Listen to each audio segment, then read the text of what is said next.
Sí, sí. ¿Ya? De todas maneras, les voy a publicar esto en el foro para que estemos también en sincronía. Es de eso y también de qué se van a tratar los laboratorios.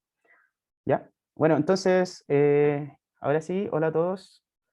Ya un poco más oficialmente. Bienvenido a la segunda clase del curso de Laboratorio de Programación Científica para Ciencia de Datos. Hoy día vamos a ver dos cosas que van a ser fundamentales para después ir continuando el curso. ¿Ya? El primero son los notebooks, Jupyter. Yo erróneamente antes los pronunciaba Jupyter, pero pareciera que es Jupyter, ¿no? Y el otro es Git. ¿Ya? Vamos a ver de qué se trata cada una de estas cosas. ¿Ya? Entonces, el objetivo de la clase es, en la práctica, familiarizarse con estas dos tecnologías. Entonces, empecemos. Primero que nada, tenemos estas cosas que se llaman notebooks, que funcionan en esta plataforma Jupyter. Ustedes probablemente ya lo han visto y los que no, igual se los presento. De hecho, estamos viendo en este momento una presentación de esto, de, que está, o más que una presentación, un notebook hecho en Jupyter. ¿Y qué es lo que son realmente? ¿Qué estamos viendo? Bueno, Jupyter es una aplicación web de código abierto que permite tener dentro tanto texto, como lo que estamos viendo acá, por ejemplo, como también podemos tener celdas con código ejecutable, o sea, es decir, que nosotros vamos a poder estar probando distintos códigos, por ejemplo, da lo mismo si tiene que ver con data science o no, podemos incluso estar programando otros scripts acá adentro. ¿Ya? Y también podemos tener otras cosas un poco más interesantes, como por ejemplo lo que vemos acá, que es una visualización interactiva. O sea, yo puedo ir moviendo los parámetros y ir ajustando lo que se está viendo dentro de la pantalla. ¿Ya? También podemos tener fórmulas látex y así sucesivamente. Pregunta, no relacionado con la tarea. ¿Ustedes pueden ver el mouse? Sí, ¿Sí? Sí, Ah, se ya, ve. ya, perfecto, qué bueno. Estaba preocupado por eso. ¿Ya? Entonces pueden usar las características de esto, importante, pueden usar su lenguaje de programación a elección, se puede usar con R, Python, Julia, que creo que esta es como esta nueva, este nuevo paradigma también como para Data Science. Y si ustedes se esfuerzan un poco más, pueden poner cualquier otro lenguaje de programación a funcionar. Siempre hay como alguna especie de adaptador para que funcionen los lenguajes. ¿Ya? Para los que saben un poquito de programación, esto funciona como en base a un cliente-servidor. Lo que estamos viendo acá es solamente el cliente y cada vez que nosotros ejecutamos algo, el servidor es el que se encarga de guardar las cosas. ¿Ya? Este es el que está acá, ustedes pueden ver que es como el servidor. Ahí vamos a ver cómo iniciar estas cosas y cómo podemos ver. ¿Ya? Entonces, lo fundamental de los notebooks es estas cosas que estamos viendo acá. Este cuadrito blanco que está acá se llama celda. ¿Ya? Nosotros podemos crear una celda usando la letra B, ¿ya? Que está reflejada un poco más abajo. No, perdón, era esta de acá. O vamos a usar la letra A también y se van a crear nuevas celdas. ¿Ya? Como habíamos dicho, las celdas pueden tener tanto código como texto. Y el texto se formatea en base a algo que se llama Markdown, que también es un lenguaje, pero no es un lenguaje de programación, sino que es un lenguaje de marcado. ¿Ya? Entonces, ¿qué es lo que hace Markdown? Es básicamente, para los que conocen HTML, es como darle el formato a una página web, pero de una forma mucho más sencilla. ¿Ya? De hecho, todas estas cosas que estamos viendo acá, por debajo, si ustedes hacen doble clic, es como la forma de entrar realmente al código que está en la celda, van a ver que está escrito de esta manera en Markdown. ¿Ya? Por ejemplo, para hacer un poquito más arriba, para hacer el título principal, yo puse un gato acá y después puse el texto que tenía que ver. Si, por ejemplo, quieren poner negritas, pueden hacer estos dobles asteriscos de acá y poner dentro, encerrar estos dobles asteriscos el texto que quieren poner en negritas. Creo que incluso que WhatsApp, Telegram parece que también lo tienen como implementado, no todo, pero parte del lenguaje. ¿Ya? Se pueden poner imágenes también. De hecho, si ustedes lo que ven acá, bueno, acá no es como la forma usual de ver las imágenes, pero acá tenemos linkeada una imagen usando HTML, que es como un poco la abstracción que viene más abajo de Markdown. ¿Ya? Pero podemos también poner imágenes dentro de esta cosa. Entonces la idea es que dentro de un notebook ustedes vayan tanto ejecutando experimentos, vayan inventando cosas nuevas, si ustedes están haciendo scripts, por ejemplo, como también pueden ir contando historias. Y esta va a ser como la historia que vamos a contar hoy día, tanto de los notebooks como de Git. Algunas otras cosas interesantes, hay un tutorial súper bonito de Markdown, y traté de sacar un poco lo más interesante de esto. Ya, los títulos se fabrican siempre usando gatos. Mientras más gatos hayan, más chiquitito va a ser el título. ¿Ya? Cursiva, tienen que encerrarse en asterisco, se van a poner así, negritas así. Podemos también poner separadores con 3 guiones, vamos a ver esta línea separadora. Las listas pueden ser tanto ordenadas, perdón, desordenadas con estos guiones, les va a producir esto, como desordenadas y les va a producir esto de acá. ¿Ya? También podemos incrustar código, eso es súper bueno. Podemos decir que un texto se vea como variable, se vea como formateado de este estilo, usando estas comillas medio extrañas que están acá, como comillas inversas. Y también podemos poner texto multilínea, ¿ya? Y aquí esto es bien interesante porque ustedes pueden copiar un texto, por ejemplo, de Python, o sea, un segmento de código de Python, y formatearlo con los colores que uno podría ver en un editor, ¿ya? Entonces aquí, por ejemplo, A es igual a 1,2,3, vamos a ver qué son esto más adelante en la siguiente clase, y B es este siglo que está acá, ¿ya? Y todo se va a ver formateado como se ven en Python. Podemos tener enlaces también, enlaces a distintas páginas, y imágenes, ¿ya? Por ejemplo, aquí puse un gatito, así este gato del meme, ¿ya? Otras cosas, podemos tener una cita, la idea es como citar así como la referencia y todo el cuento, pero también se puede usar como para distintas expresiones, no sé, por ejemplo, para poner preguntas, como notas, observaciones, qué sé yo. Y también podemos tener, incrustar código látex entre medio, o sea, podemos aquí a ver está el teorema de Pitágoras, si tenemos un triángulo, rectángulo, con catetos A y B, la hipotenusa C, entonces existe esta relación de acá, ¿ya? Una completa guía de esto la pueden encontrar dentro de este enlace que está acá y que en la práctica debería funcionar en cualquiera de estos notebooks. ¿Cómo instalamos esto? Hay varias formas de hacerlo, pero yo les recomiendo bajar este paquete de acá que se llama Anaconda. ¿Ya? Anaconda es un conjunto de librerías grandes, un administrador de librería y también de ambientes, es decir, que aísla Python, por ejemplo, si queremos usar la versión 3.7, aísla Python, crea una nueva versión encerrada de 3.7 e instala todas las librerías que son necesarias para no sé, por ejemplo, para Data Science en este caso, ¿ya? Entonces estaría instalando Python, NumPy, los notebooks y una gran cantidad de librerías más. Ya incluye otras librerías bien interesantes como una que se llama MKL, que optimiza las operaciones que hace NumPy, las operaciones vectoriales que hace NumPy por debajo, ¿ya? O sea, es muy bueno esto, se lo recomiendo que lo descarguen. Es gratis, es open source y funciona bastante bien. Hay otras opciones también, sobre todo, por ejemplo, para los que han estado en Deep Learning. Hay otras opciones como esta Colab, que es en la práctica muy parecido a esto, son notebooks online provistos por Google. Es lo mismo que esto, solamente que Google presta una CPU y una GPU para que nosotros podamos ejecutar distintos códigos ahí, ¿ya? Y se pueden compartir más fácil, pero igual tienen algunas desventajas, ¿ya? Entonces ahí también les espera a ustedes probarlo. Hay varios cursos que entregan las cátedras en Colab, pero yo preferiría no hacerlo en este momento porque hay problemas, por ejemplo, con el tema de las imágenes. ¿Ya? Entonces, si ustedes quieren usar Colab, por lo menos para estas primeras partes del curso, la idea es que lo usen como bajo su propia responsabilidad. ¿Ya? Entonces, ¿tú vas hasta acá? Sí, todo bien. Ya, qué bueno. Entonces, sigamos avanzando. Ahora sí, como el tema principal de la clase es, un segundito, es Git. ¿Ya? ¿Qué es Git? Como yo estoy seguro que a ustedes le han sonado mucho qué es Git. Git es un sistema de control de versiones, ¿ya? Es una herramienta que nos permite a nosotros ir tomando como el control de cada uno de los cambios que nosotros realizamos en un proyecto. ¿Cuáles son los cambios? Por ejemplo, escribir un par de líneas en un archivo, un par de líneas de código. Por ejemplo, en este caso de acá, escribir una nueva celda, por ejemplo. ¿Ya? Y este sistema nos va a llevar el registro de todos los cambios que nosotros estamos haciendo. Tiene como los grandes beneficios, por ejemplo, de que se puede regresar a un estado anterior para deshacer errores. O sea, por ejemplo, si yo he hecho a perder esta presentación y por alguna casualidad borro todo, entonces puedo volver a un estado anterior y puedo volver a recuperarlo, ¿ya? Y colaborar de manera sincronizada desde la nube. En general, siempre se piensa que este software se usa como de forma colaborativa y si yo, por ejemplo, estoy trabajando solo, no conviene mucho usarlo, pero no, en realidad, también cuando uno trabaja solo es muy útil de usar, ¿ya? ¿Por qué? Porque siempre va a llevar el cambio de lo que estamos haciendo. O sea, por ejemplo, anécdota personal, o sea, tengo un amigo que él estaba haciendo la memoria y avanzó, despedazó un notebook, lo hizo completo de nuevo y después quería volver hacia atrás.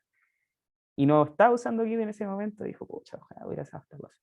Ya, entonces es súper útil tener en cuenta de que esto es una herramienta realmente muy práctica para poder usar. Y Hay para gente ello. que escribe la tesis, Ah, que hay gente que escribe la tesis claro, para no tenerla tan física en un pendrive o en el computador. También la claro, sube a GitHub. claro, efectivamente. De hecho, también vamos a ver esa parte de qué es lo que es GitHub y otros servicios como tal. Pero es justamente eso, o sea, además del hecho de estar llevando el control de las versiones de lo que uno está haciendo, también te permite respaldar todos los cambios que tú estás haciendo en la nube. ¿Ya? Entonces, al trabajar en equipo, ya que es el segundo, y en realidad también cuando uno trabaja solo también. Aquí solamente no se aplica una pregunta, ¿ya? Entonces, ¿qué es lo que se puede hacer? Ver qué cambios fueron hechos, quién o quiénes hicieron los cambios. Si uno está trabajando solo, obviamente va a ser uno el que hace los cambios. Y uno se puede enojar consigo mismo y no con el resto. ¿Cuándo fueron hechos los cambios y por qué fueron hechos? ¿Ya? Entonces, el sistema más famoso actualmente es Git. Hay varios más, pero este es como el predominante de facto que todos deberían conocer. ¿Ya? Es software libre y lo pueden encontrar dentro de esta dirección. Ahora, formas de usar Git, como yo realmente interactúo con Git. Hay dos formas de usarlo. La primera desde la consola de comandos, que es lo que usaremos dentro de este tutorial. Y la segunda desde alguna aplicación con interfaz visual. Por ejemplo, está Git Kraken, que es súper bonito, o sea, ustedes pueden ir y ver lo que se está haciendo como en todo el equipo, pero también siempre se puede hacer desde la consola común. ¿Ya? La idea es igual mantener un poco independiente de software de terceras partes lo que nosotros vamos a ver durante el curso. ¿Ya? Entonces, principalmente esta es la guía cuando ustedes quieran usarlo o cuando tengan que usarlo para las tareas, por ejemplo. Cómo instalarlo, ya que están las tres opciones, en Windows desde el instalador, en Mac ustedes pueden ejecutar este comando y en Linux, suponiendo que tienen Linux, pueden usar esta cosa de acá, ¿ya? Ahora si por ejemplo tienen otra distribución de Linux, más probable es que ya tengan instalado Git, porque es raro que alguien tenga otra distribución de Linux y no tiene Ubuntu, así que eso, ¿ya? Y una vez realizado, es necesario configurar la identidad de quien lo va a utilizar, ¿ya? O sea, decir quién es el que está usándolo y el email del que está usándolo. Esto lo pueden hacer con estos dos comandos de acá. Ahora, bueno, volviendo un poquito al tema anterior, si ustedes ven, lo que estamos haciendo hasta el momento es usar este mismo documento interactivo, volviendo al tema de los notebooks. Ya cuando yo hago doble clic acá, ustedes pueden ver que está todo formateado en Markdown. ¿Ya? O sea, estos son listas, esto es un segmento de código, este también es un segmento de código, como para hacer la relación con lo anterior, ¿ya? Y esto nos permite tener unos nodos muy interactivos, muy bonitos, y uno puede explicarlos mucho más sencillamente. Ahora, los primeros pasos, ¿ya? Aquí es lo primero que hay que pensar en el repositorio. ¿Qué es un repositorio? ¿Ya? Es un conjunto de archivos o carpetas en donde se almacena el código del proyecto y donde se almacenan también los registros de los cambios. ¿Ya? Git administra estos registros en una carpeta que se llama .git, que por lo general siempre está oculta. Como nota anecdótica, cuando uno tiene un punto antes es porque esta carpeta está oculta para los sistemas operativos basados en Linux. ¿Ya? Entonces la idea, que es como está oculta, es que uno nunca se meta realmente a manejar estas cosas con la mano, porque algo malo puede pasar, sino que hay que interactuar con el programa para que esto después se vaya actualizando y vayan actualizando los registros. Aquí vemos un ejemplo entonces de un proyecto común en Python. Tiene una carpeta source, que es la que tiene como realmente el código y tiene los documentos, tiene Docker también, y tiene estas cosas de aquí, ¿ya? Y también tiene como otras cosas que vamos a ver un poquito más adelante. Ahora, Git es distribuido. ¿Qué se refiere a que Git es distribuido? Ya, ¿alguien tiene alguna noción de cómo funciona Git? Así en GitHub, ¿alguien me podría explicar eso?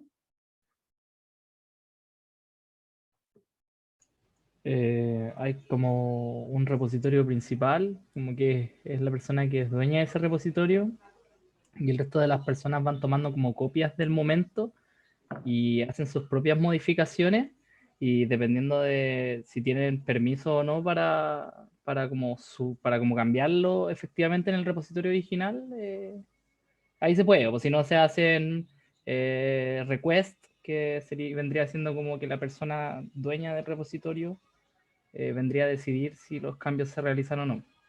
Claro. Ya, excelente. Es justamente muy acertado lo que acabas de decir. ¿Ya? O sea, tenemos el servidor que tiene el repositorio central, el que tiene como ya lo que está realmente consolidado y lo que está actualmente en el software.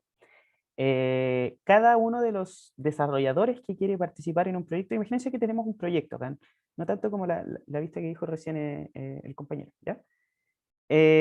Bruno, ¿cierto? ¿Quién dijo eso?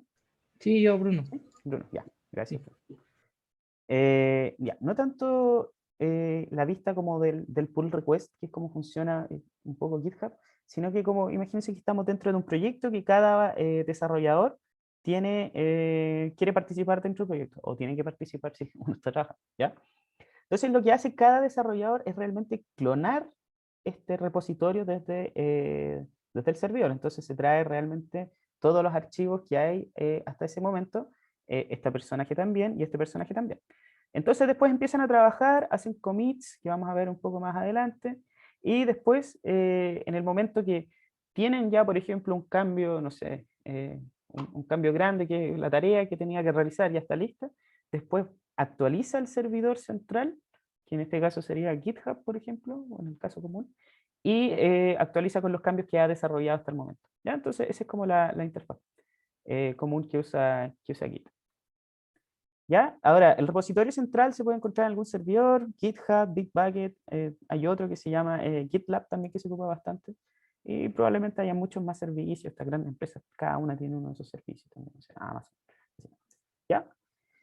Entonces, lo que decíamos, cada programador mantiene una copia del repositorio en su computador local, ¿ya? Arquitecturas antiguas, como un detalle, arquitecturas antiguas no tenían la copia del repositorio dentro del computador, sino que la persona que estaba acá trabajando se comunicaba directamente con el servidor. Entonces, por ejemplo, si yo iba viajando en un tren y tenía que trabajar, pero al mismo tiempo eh, no tenía conexión a internet, entonces no podía actualizar mis cambios. ¿Ya? Y ahí se perdía un poco la idea de que se vayan siempre actualizando los cambios y teniéndolos como lo más actualizados posible, el registro del cambio. ¿Ya? Ya, ¿dudas hasta acá?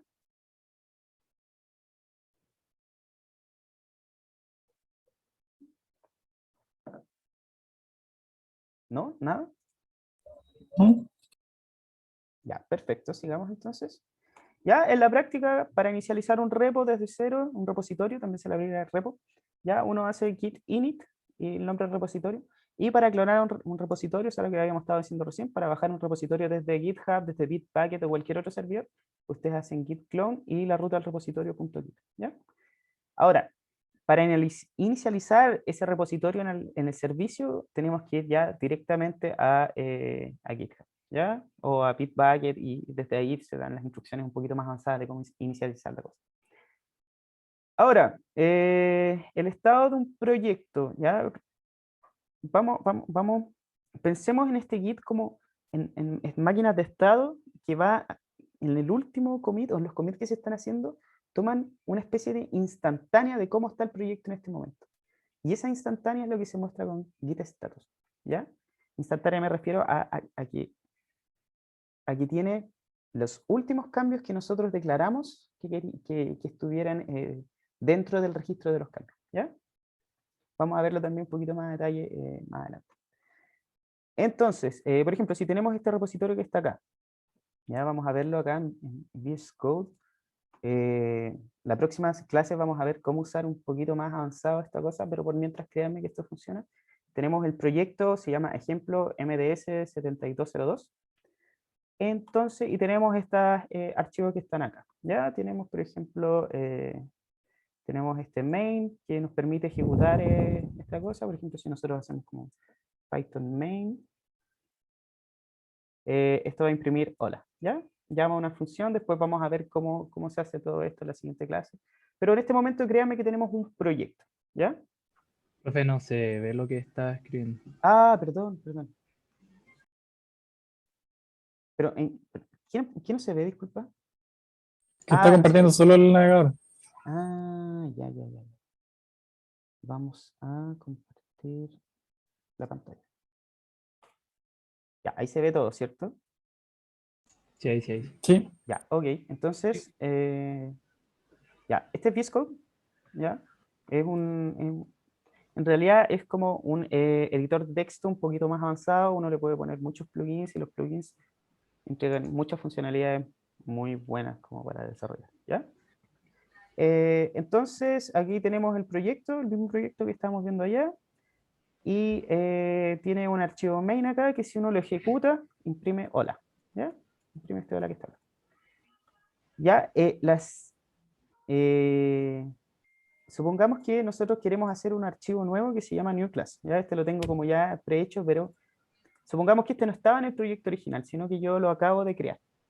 Entonces, es simplemente un segmento de código que nosotros estamos creando nuevamente y vamos a suponer que todo lo anterior que estaba a new class, y este de acá, test new class, ya estaba dentro del repositorio, ¿ya? Volvamos entonces a la presentación. ¿Y qué pasa cuando ejecutamos git status? ¿Ya? Según lo que les había dicho, si nosotros ya teníamos el repositorio con este archivo y esto está de acá, pero habíamos creado solamente los que tienen color verde, entonces, ¿qué pasaría si ejecutamos git status? Y nos da esto. ¿Alguien me podría decir qué significa esto que estamos viendo acá?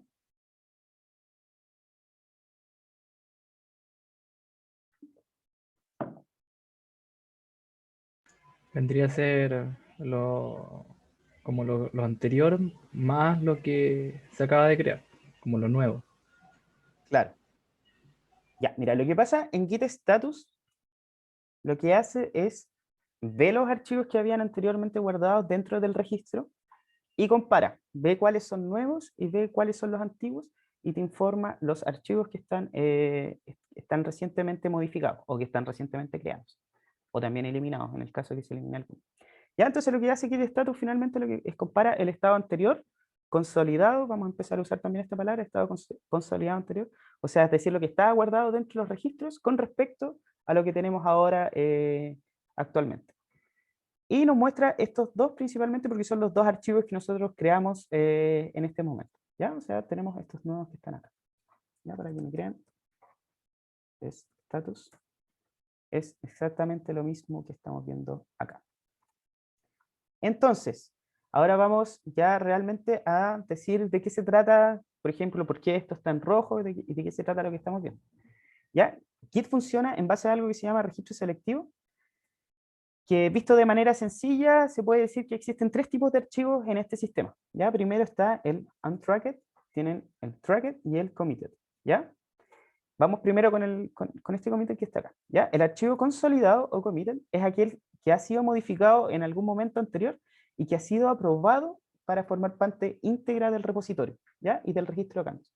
O sea, por ejemplo, si tenemos el último estado de nuestro repositorio, tenemos todos los archivos que están en blanco consolidados, significa que Git tomó todo este registro y dijo, ya, estos son los últimos cambios que están acá. Y los consolidó. Y dijo, cualquier cosa nueva que venga después va a estar distinto al estado anterior, que era que es el que está consolidado. ¿Ya? No sé si se entendió esa idea, si quieren que la repita de nuevo. no, no. ¿Ya? O sea, quedó claro. Ya, ok, qué bien. Qué bien, sí. Entonces, ya, esta es la idea, finalmente, el estado archivo consolidado, el que está dentro de los registros, y los otros dos son los que no están dentro de los registros porque han sido agregados después de que se hizo el último registro principal, ¿ya? Entonces, después viene el staging area, ¿sí? ¿Ya? ¿Y qué es el staging area? Cuando uno va a hacer una consolidación de archivos, uno tiene que decir qué archivos va a querer seguir, qué archivos va a querer ver el cambio y entrarlos como en el área para prepararlos para ser consolidados, ¿ya? esta área de consolidación es la que se conoce como staging area. No están consolidados todavía, pero nosotros los agregamos para que o sea, para que se incluyan en la lista de archivos consolidados más adelante. ¿Ya? ¿Cómo hacemos eso? Haciendo esta operación que está acá, git add. Por ejemplo, si queremos agregar un archivo específico, lo hacemos como con la ruta desde el archivo. Entonces, si nosotros, por ejemplo, queremos decir ahora que esta versión del archivo que está acá, queremos ahora agregarla al nuevo nuevo conjunto consolidado de archivos, ¿qué es lo que tenemos que hacer? Poner git add y la ruta de este archivo, que en este caso sería source new class, ¿ya? Entonces git add y agregamos el archivo. Entonces, si ahora de nuevo hacemos un git status, vemos que este archivo en particular ya está listo para entrar en la etapa de consolidación, pero todavía no está consolidado. Y si vemos en la siguiente parte, dice que toda la carpeta test, que es la que está acá, no está dentro de los archivos que van a ser considerados para la siguiente consolidación. Entonces, pregunta, ¿qué pasa si yo agrego un archivo al staging area y después lo modifico? Esto es como para entender bien qué es lo que pasa en el staging area.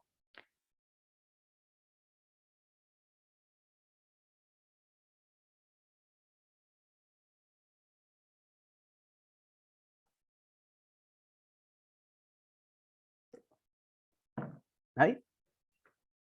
¿Nadie se atreve con una pregunta? O sea, con una respuesta. Yo creo que ahora le va a decir que no está, digo, que está editado, como ya se agregó. Le va a decir así como, oye, editaste esto. Como todavía no le haces el commit. Claro.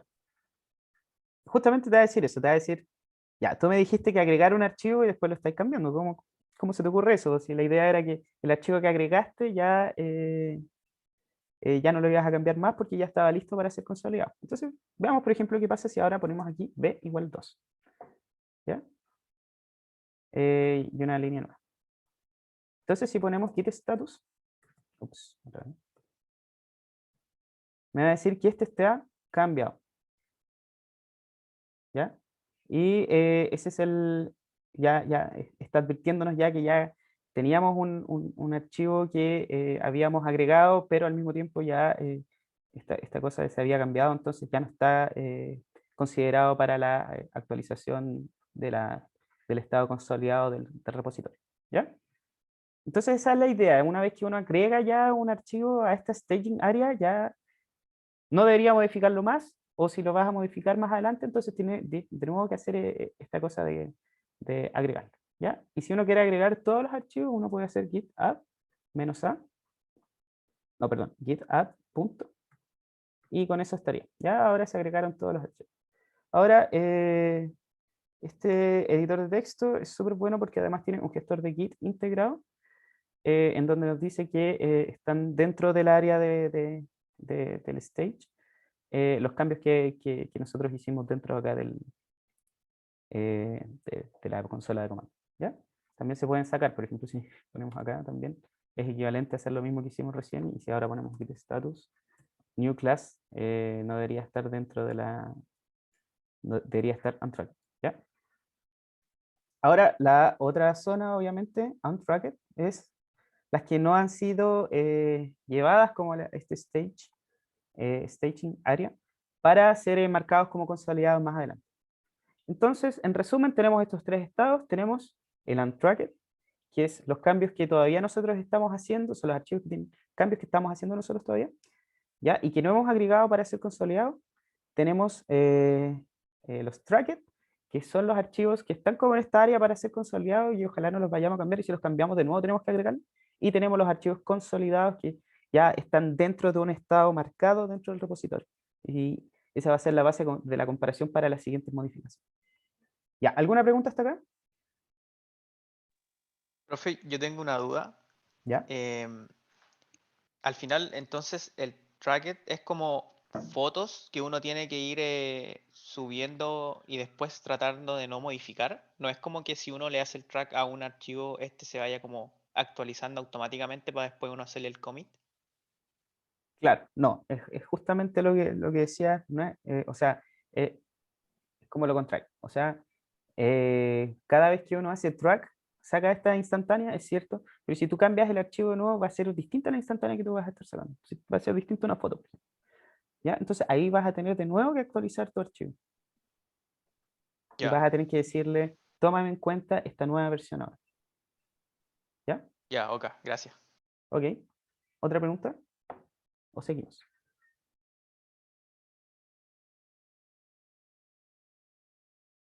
Ya, sigamos entonces. ¿Cómo consolido yo los archivos? Lo podemos hacer a partir de esto que se llama commit, ¿ya? Un commit permite capturar ya definitivamente en instantánea de todos los archivos que han sido traqueados, que están dentro de este staging area, y agregarlos al registro de cambio que iba llevando el repositorio, ¿ya? Y esto permite realmente ya consolidar estos archivos que estaban dentro de esta área, ¿ya? ¿Cómo lo utilizo? Vamos a hacer el ejemplo acá. Por ejemplo, o sea, ya agregamos todos los archivos que tenemos, ¿ya? Vemos que los ejemplos están agregados. En este caso, tenemos que los cambios para ser comiteados son estos archivos de acá. Y ahora nosotros lo que hacemos es git commit. ¿Qué va a pasar? Se me va a abrir una ventana en el editor de texto que yo tenga seleccionado, en este caso VS Code, y lo que va a mostrar acá es este archivo que está acá. ¿Cuál es la idea? ¿Se acuerdan en un comienzo que dijimos que lo importante era saber quién hizo el cambio, cuándo se hizo el cambio, eh, quiénes hicieron el cambio y por qué se hizo el cambio? ¿Ya? La última sobre todo es importante y es lo que te remarca también este tema del trabajo en el equipo, de que necesitas saber por qué estás haciendo los cambios. Y esto se hace a través de estos mensajes que uno está dejando acá, ¿ya? Entonces, por ejemplo, lo que hicimos en esta parte, implementamos una nueva clase y queremos informarle al resto de los compañeros, o incluso si yo estoy trabajando solo, que quiero informarme a mí un poquito más adelante, de qué son los cambios que yo estoy incluyendo ahora dentro del repositorio, ¿ya? Entonces aquí sería como implementación de la clase new class, ¿ya? Se usa en español, se usa en inglés, es absolutamente una cosa de convención que ustedes tienen que definir. Y en el momento que yo cierro el editor, el commit se realiza. Y en este momento ahora ya tengo consolidado todos los cambios y están dentro de dentro ya de los estados del proyecto. O sea, el estado pasó de ser el initial commit, que era el anterior, a este que se llama implementación de la clase new class. Y eso es como todo el flujo, así como a grandes palabras, el flujo de trabajo de Git. ¿Alguien quedó con alguna duda? Profe, ¿y su repositorio está en una de las aplicaciones de terceros que dijo o está usando como su propio computador Ya, muy buena como pregunta. servidor? Muy buena pregunta. Volvamos un poquito hacia arriba. ¿Qué es lo que tengo yo acá? Yo tengo mi repositorio local, ¿ya? Donde yo hice el commit es mi repositorio local. Entonces, si yo quiero publicar los cambios que estamos viendo dentro del repositorio, que es el que está acá, vamos a ver, que es el que está acá, por ejemplo, si nosotros entramos acá, vemos que no está todavía esto. Si queremos hacer eso, tenemos que hacer una operación que vamos a ver un poco más adelante que se llama push, ¿ya? Pero claro, en este momento solamente los cambios se encuentran dentro de el repositorio local en mi computador. ¿Todo bien? Sí, sí, me quedó claro. Ok, ya, y también pueden acortar esto haciendo un git commit "-m" o "-m", y el mensaje entre comillas, ya que podría haber sido el mismo mensaje que teníamos. Ya, ¿qué pasa con los archivos untracked cuando hago un commit? ¿Qué debería pasar? No te deja. ¿No me deja hacer un commit? Ah, no. Me entendí push. Ah, claro, pero si yo quiero Debería hacer pasar, Ah, dale, dale. perdón, debería pasarlos como a consolidado. Los que están untracked.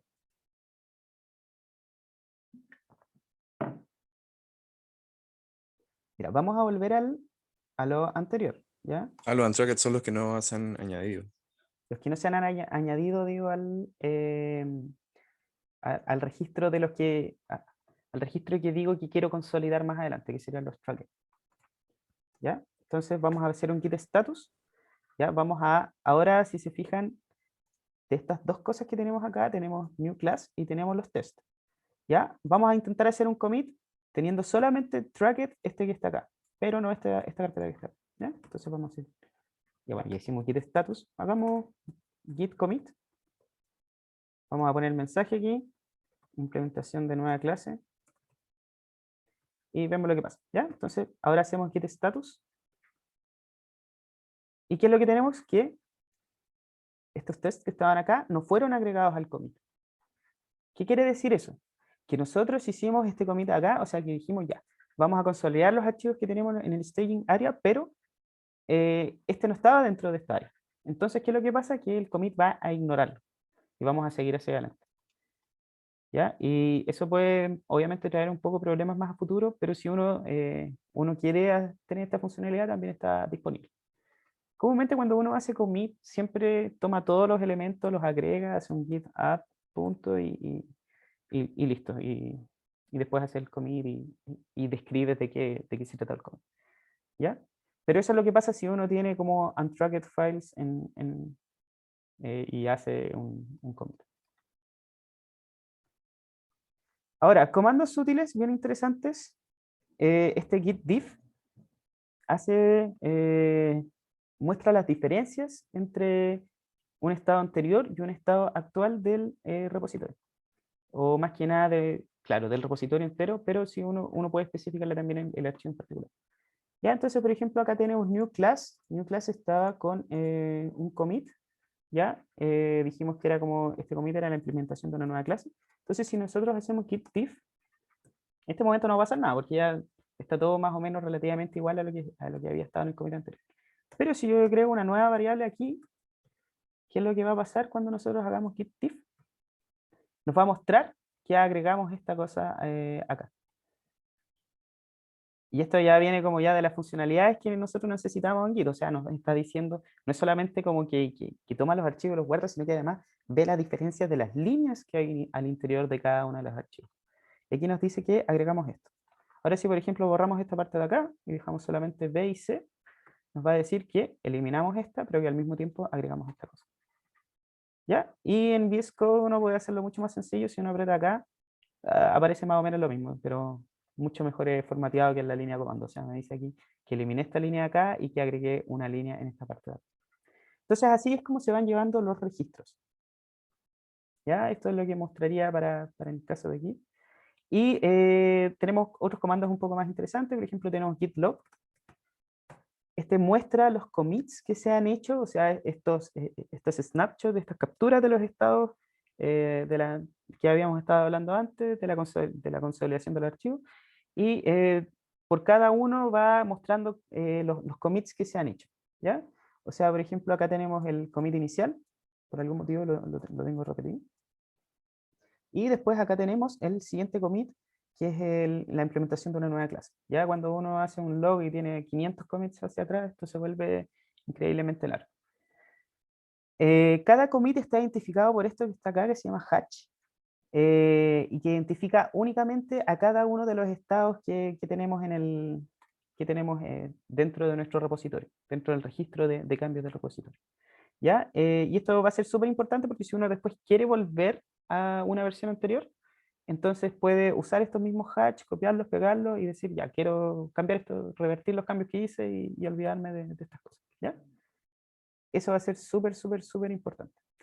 Git show no lo vamos a ver por temas de tiempo, y git ignore es una especificación que dice qué archivos quiero ignorar. Ya, por ejemplo, estos PyCache son como una especie de compilados que crea Python. La idea es no tenerlos dentro del repositorio porque en la práctica a mí no me sirven de nada, sino que se generan del código que yo estoy sacando. ¿Ya? Entonces se omiten y, por ejemplo, están marcados dentro de esta que está acá. O sea, todo lo que va a estar dentro de una carpeta que se llama de este estilo va a ser ignorado completamente y no se va a subir al repositorio.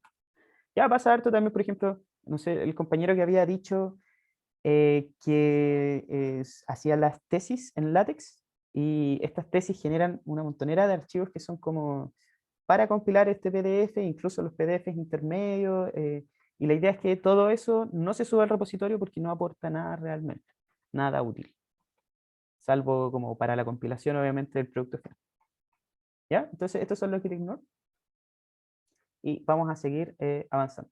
¿Dudas hasta acá?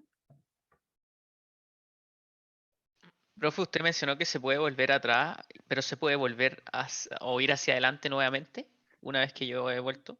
Sí, también se puede. Pero hay que tener, aquí es donde ya se empieza a poner un poco compleja la cosa. Hay que tener mucho cuidado con esta y prefiero no verlo ahora porque puede ser un poco más confuso, ¿ya? De hecho, Profe, vamos yo a tengo ver... una duda. ¿Sí? Sí, sí, cuéntame, no sé quién estaba diciendo algo.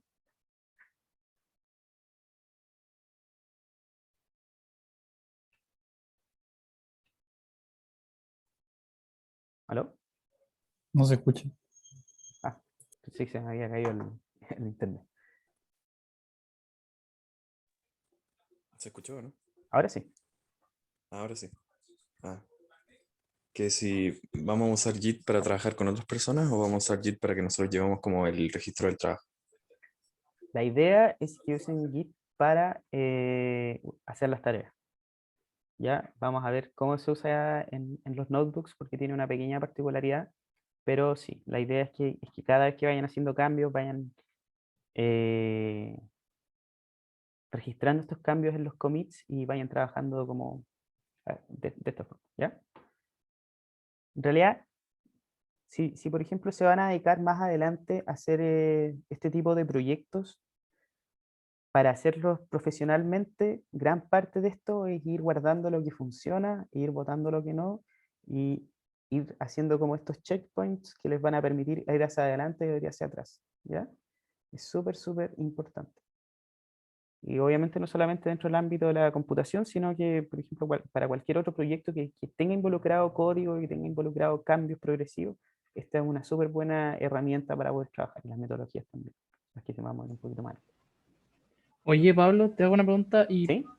es que igual acá esto es como aprenderse los comandos, no son tantos, pero en la práctica o lo que tú haces, por ejemplo, es hacerlo así desde la consola de comando o una interfaz visual para hacer esto, porque ponte GitHub Desktop hace como esto mismo más bonito. Entonces, me preguntas por qué esto, no lo otro, o da lo mismo, Sí. como el...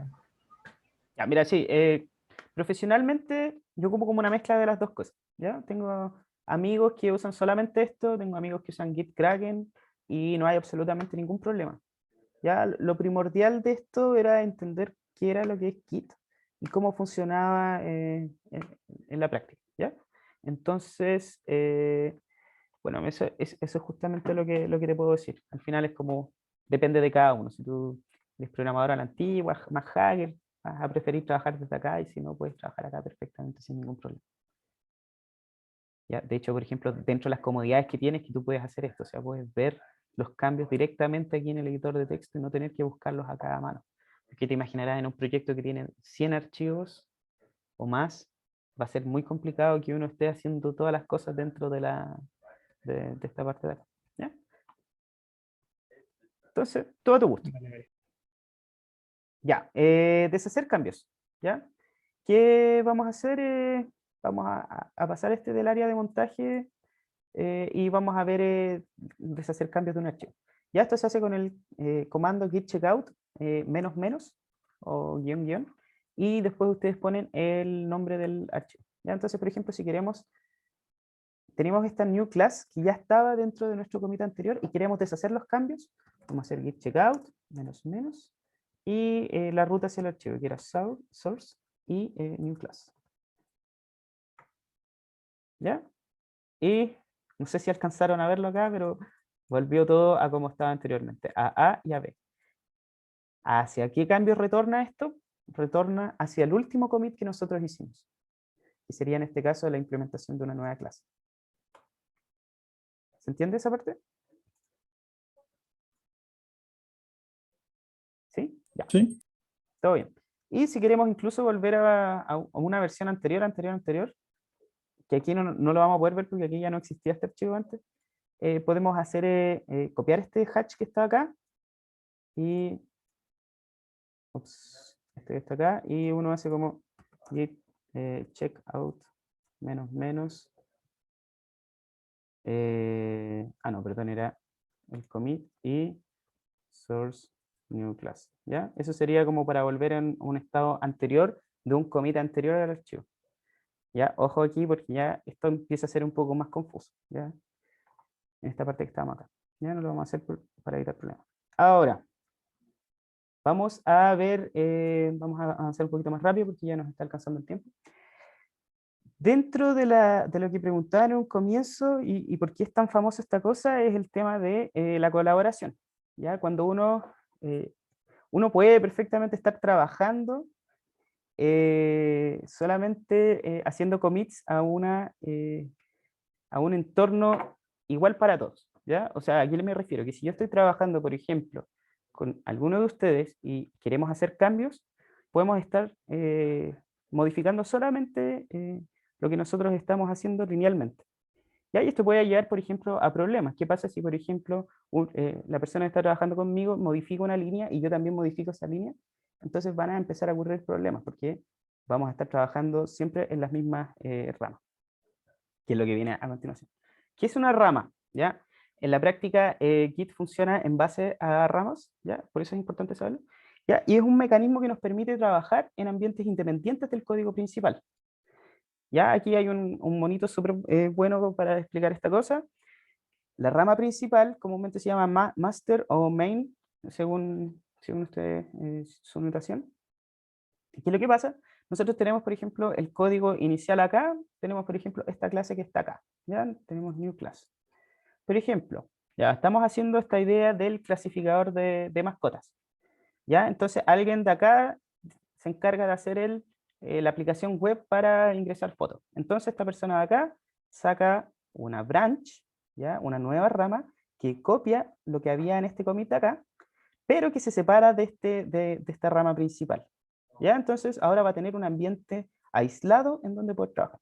Entonces esta persona va a seguir trabajando, hasta que desarrolle su característica.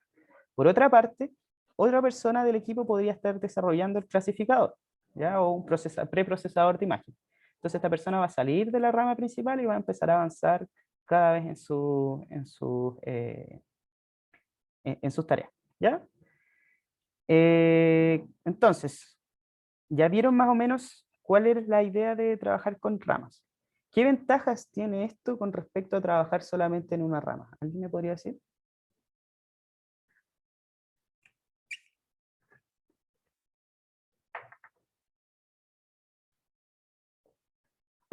Tiene que ver con esta palabra que está acá.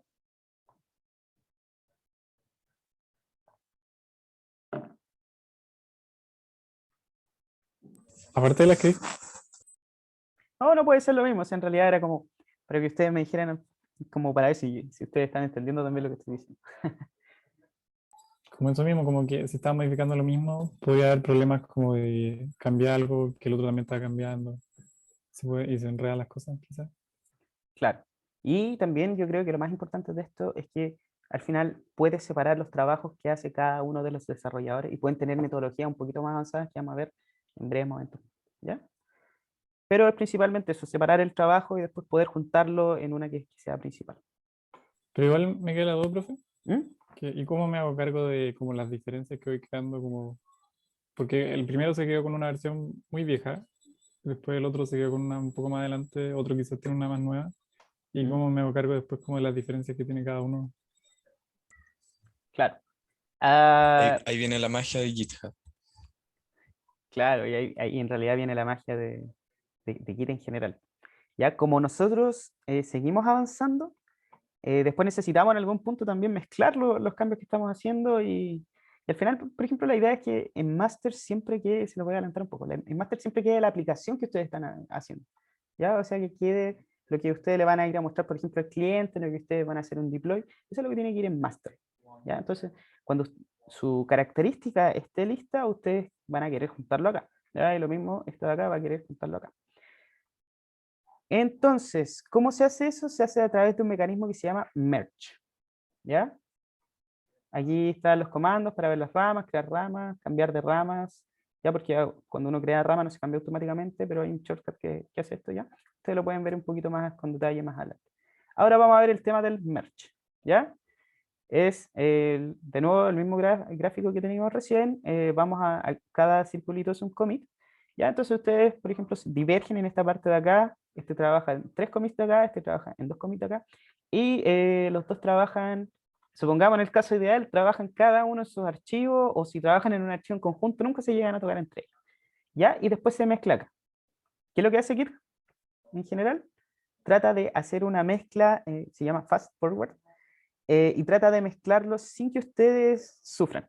Yo creo que esa es como la mejor palabra para describir, ¿ya? O sea, si por ejemplo ustedes, no sé, agregaron una clase arriba, después agregaron una clase abajo, y Git se da cuenta que son distintas las cosas, que no intervino una con la otra, va a tratar de mezclarlos solo, ¿ya? O sea, va a copiar el código de acá arriba, acá abajo, y lo va a dejar los dos en el mismo archivo, ¿ya? Eso es lo que es idealmente, cuando idealmente funciona todo bien, pero como ustedes pudieron pensar, eso comúnmente no funciona tan bien, ¿ya? A ver, en realidad es como yo creo que 50-50. Y todo depende también de cómo trabajen ustedes con el equipo. Si están trabajando los dos en la misma cosa, entonces igual hay como algo medio extraño. Y quizás deberían subdividir lo que están trabajando o tomar otro enfoque, ¿ya? Para que no pasen este tipo de problemas. Y obviamente a veces pasa también que una branch diverge tanto de su comienzo que después ya mezclarlo se vuelve pero extremadamente complejo y también pasan cosas. ¿Ya? Cuando hay conflictos uno los tiene que resolver a mano.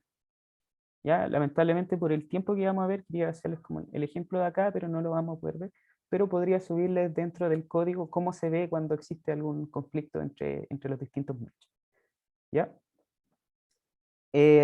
Así que eso principalmente, esa es la idea de las ramas, separar el trabajo y tener un poquito más ordenado lo que se está haciendo y se hacen las mezclas con merge, ¿ya? También pueden haber conflictos. Respecto a los repositorios remotos, y aquí vamos de nuevo con la idea de GitHub, ¿ya? Y no solamente GitHub, Bitbucket y todos estos servicios que están acá, lo que hacen es tener esta idea de esta arquitectura que está acá, tener un repositorio centralizado, pero que cada uno de los desarrolladores tenga una copia del repositorio local. Entonces la idea es que, como todos van a ir desarrollando en paralelo, todos tengan sus cambios guardados dentro de su repositorio y cuando crean conveniente, subirlos al repositorio central. Para que, por ejemplo, esta persona de acá que publica sus cambios, después pueda transmitírselo a esta persona de acá o transmitírselo a esta otra persona de acá. ¿Ya? Esa es la idea de los repositorios remotos.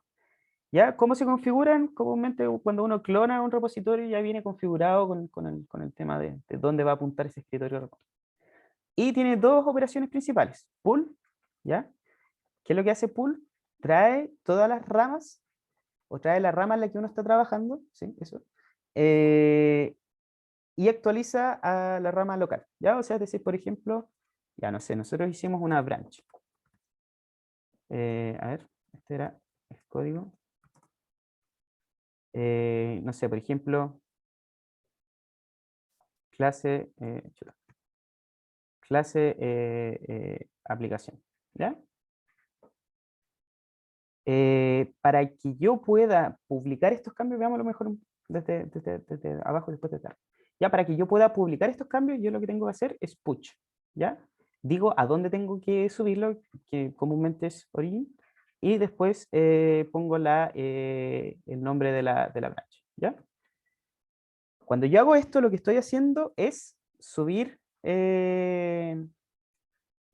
los cambios al repositorio remoto. Entonces, ahora si vamos a GitHub, que es el que está acá, en este menú que está acá, nosotros podemos desplegarlo y ver que ahora la branch que acabo de crear existe y está acá, ¿ya? Y tiene los archivos que nosotros creamos. Cuando nosotros hicimos este checkout acá, lo que hicimos fue copiar el último copy y separarlo desde la rama original y después con el push lo subimos. Ahora, hipotéticamente, si yo en este caso tuviera cambios que no tengo actualizados, lo que hago es git pull origin y pongo el nombre de la clase, o sea, perdón, de la rama. ¿Ya? Y en este caso lo que hace es ir al repositorio, consultar el repositorio y ver si hay cambios. Si hay cambios, entonces los trae. Y aquí funciona igual parecido a lo que teníamos antes, que es que si yo tengo cambios acá, y también estuve trabajando por otra parte, si por ejemplo mi compañero hizo cambios en New Class, y yo también estaba trabajando en New Class, entonces ¿qué es lo que va a pasar? Vamos a tener que hacer esta cosa del merge. Y aquí comúnmente cuando uno hace pull, se puede encontrar también con estos problemas de merge y vas a tener que solucionarlo a mano, y, en fin. ¿Ya? Entonces, esto es con los repositorios remotos. Y por último, ya para ir cerrando la clase, existen flujos de trabajos con respecto a cómo nosotros manejamos las branches. ¿Ya? Uno de los que más me gusta a mí, este de opinión personal ya, hay hartos más flujos de trabajo, pero este siento que es uno de los que funciona mejor, es Gitflow. ¿Ya? Entonces, Gitflow, un segundo. Ya, entonces, lo que hace Gitflow es separa todas las branches en Master, Release, Develop y Feature. Vamos a ir explicando cada una. ¿Qué es lo que contiene Master? Master contiene las versiones más actualizadas de la aplicación que nosotros sabemos que funcionan, que están bien, que están andando, y que estos son en la práctica lo que nosotros le mostramos a nuestro cliente. ¿Ya? En este caso, por ejemplo, la versión 2, la versión 1.0, cuando uno va a NumPy, por ejemplo,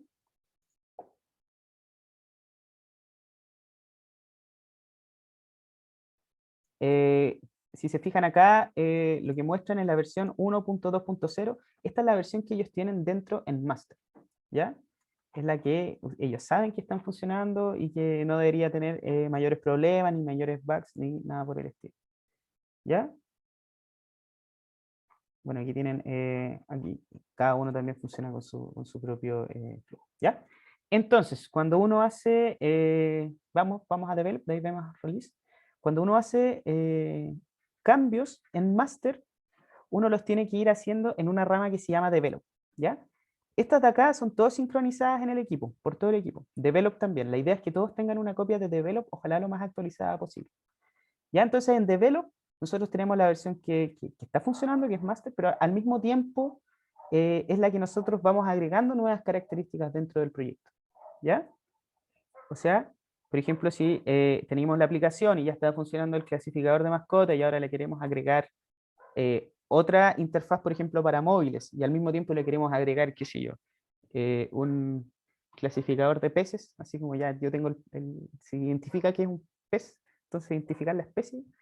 Entonces lo que tenemos que hacer es hacer una branch que parta desde master, desde el estado anterior, y después empezar a hacer los cambios y ir subiéndolos a develop, ¿ya? Actualizando. Ahora, cada cambio no se hace realmente en develop, ¿ya? Porque develop es como ya algo que ya debería estar funcionando, sino que cada cambio se hace en ramas que se llaman features, ¿ya? Entonces, por ejemplo, si yo quiero hacer la aplicación web, ya diverjo de nuevamente de develop, hago una branch acá, y empiezo a avanzar así sucesivamente. Ahora, si por ejemplo yo quiero hacer este clasificador de especies de peces y parto desde una versión siguiente, entonces lo que hago es de nuevo sacar una rama de feature y empezar a programarlo acá.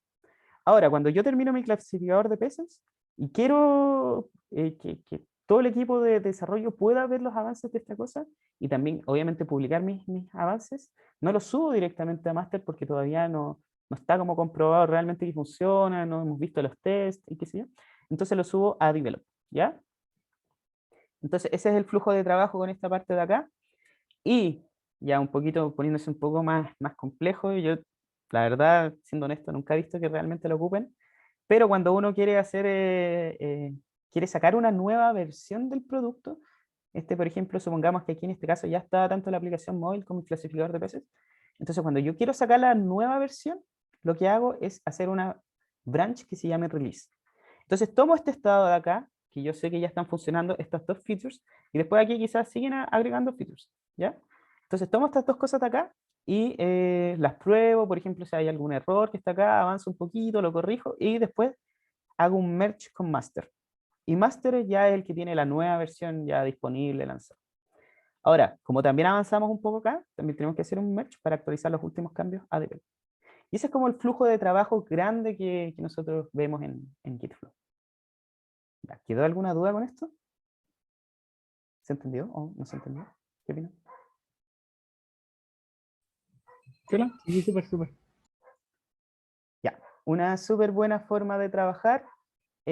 Aquí tienen como los detalles. Hay otra cosa que no alcanzamos a ver aquí, que es el hotfix. No se abrió el link. Ya, y si tienen más dudas o si quieren profundizar en Git, porque realmente esto es gigantesco. O sea, lo que vimos acá es solamente como arañar la superficie de Git. Pueden entrar también en esta página que está acá, que es como los que ofrecen Bitbucket, para que se queden con. ¿Ya? Excelentes tutoriales en español. Entonces, eso ha sido la clase de hoy día. ¿Qué preguntas tienen con respecto a la clase?